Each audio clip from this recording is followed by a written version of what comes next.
পশ্চিমবঙ্গের সমস্ত মানুষের জন্য খুশির খবর, কারণ অন্নপূর্ণা পোর্টাল চালু হওয়ার পর থেকে এখনো পর্যন্ত কোন রকম কোনো আপডেট ছিল না। তো আজকে ফাইনালি অন্নপূর্ণা প্রকল্পে অফলাইনের জন্য যে তোমাদের ফর্ম আপলোড করে দেওয়া হয়েছে।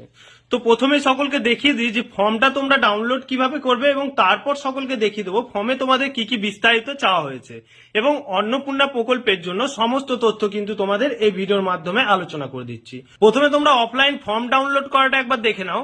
এই যে অফিসিয়াল ওয়েবসাইট রয়েছে socialsecurity.wb.gov.in, এই পোর্টালে এলেই তোমাদের এরকম একটা ইন্টারফেস দেখতে পাবে, এবং ইন্টারফেসের ডান সাইডে তোমাদের থাকবে এই অপশনগুলো, যেখানে তোমার ট্র্যাক অ্যাপ্লিকেশন স্ট্যাটাস। যেহেতু এখন ট্র্যাক অ্যাপ্লিকেশন স্ট্যাটাস অপশনে টাচ করলে কোনো কিছু শো করছে না, তবে কিছুদিন পর থেকে কিন্তু সকলে এই ট্র্যাক অ্যাপ্লিকেশন স্ট্যাটাস থেকে সমস্ত তথ্য পেয়ে যাবে।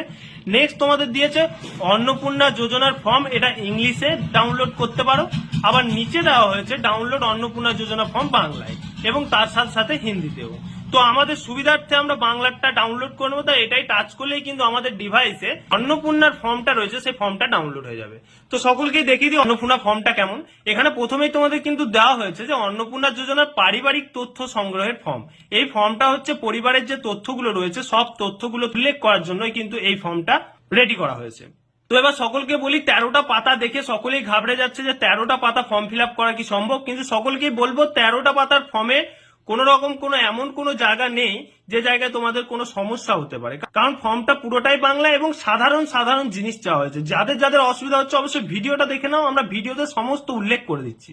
ওকে, প্রথমেই দেখো 1 নম্বর পয়েন্টে পরিবারের প্রধানের নাম, জন্ম তারিখ, পরিবার প্রধানের লিঙ্গ, পরিবার প্রধানের Aadhaar number, digital ration card number, পরিবারের সদস্য সংখ্যা, এখানে ঠিকানা, এখানে যোগাযোগ নম্বর।